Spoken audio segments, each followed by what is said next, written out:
Professor Rebecca Trammell from Stetson University.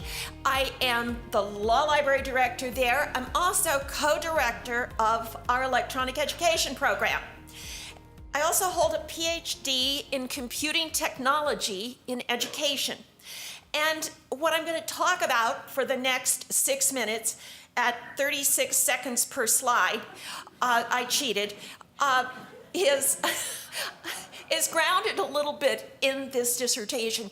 And I love this conference, Educating Tomorrow's Lawyers and Learning Outcomes.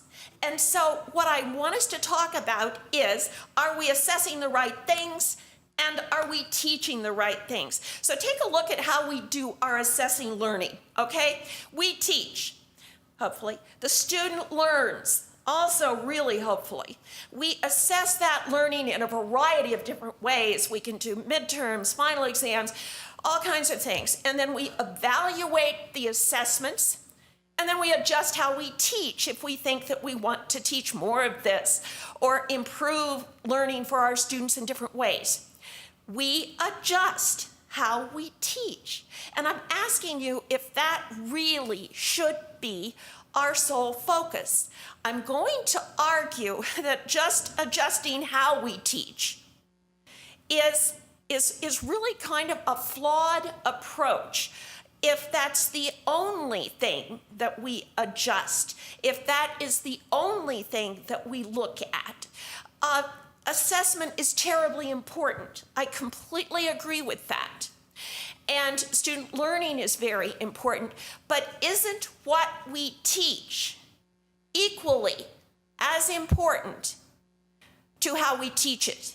And so I'm going to argue that we have to assess, are we teaching what is used in the practice of law? Really, are we looking at that piece of this? Really, it should be a continuum. You see that arrow that links from adjust how you teach to teach. It's all on a continuum. And what the assessment process asks us to do is close that loop. These are the learning outcomes that the ABA Standard 302 has set out for us. And I'm pretty sure we're all familiar with them, or we should be. And what the ABA is asking is that we teach this and assess that we've taught it. This is not easy.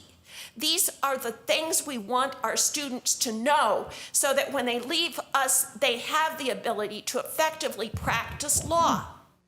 But are we looking at how we teach this? I'm going to argue that a better approach and a better assessment is to determine what is needed to practice law. At this point in time, I teach cyber law, and I can promise you that I am not teaching the same kind of law today that I taught 5 years ago. It is not the same. We need to teach what's needed to practice law. Our students should learn it. Then student learning is assessed, and we link the learning assessment to how we teach, what we teach, and hiring for our students. And 2 questions. I got 2 more questions. Figures, always do. First, have our students changed? And has the practice of law changed? And are we looking at these points when we are developing our curriculum, doing our assessments? Yes, our students have changed. My daughter teaches 5th grade with a PhD, and I learn more from her about the students that we're going to get than almost any place else. And yes, the practice of law has changed. It's changed dramatically, and we need to recognize that. So, what's an approach? I threw this out because I thought it was fun. The Beloit College Mindset List. If you haven't looked at this, just go on and take a look. This happens to be the class of 2020, but I like to look at them all. And one of the things that hit me, because I grew up in Denver, got my law degree at the University of Denver. Our students see Sandy Hook as their tragedy. It's not Columbine. There are so many differences that we need to be aware of. I have lost so many great things that I used to use, like the O.J. Simpson trial. Yeah, that was a good one. Can't use it. Also, has the practice of law changed? Yes. And if you haven't looked at this, take a look at the ABA Legal Technology Survey Report.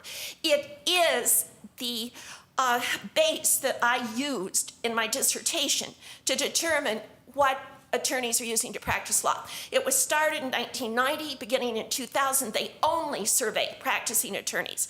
You've got 6 different types of reports, and they give you the trends and the changes. And I'm telling you that the practice of law is changing also. This is shameless self-promotion, okay? I admit to it, all right? The title of my dissertation, the subtitle was What is Taught and What is Used in the Practice of Law. And I'll cut to the chase and save you the 124 pages to read it. The answer is no, we are not teaching what is used in practice. This was an empirical study based on data from the ABA survey and other surveys of what's being taught. Chi-square analysis, no. We're not teaching what we should be teaching. And thank you so much.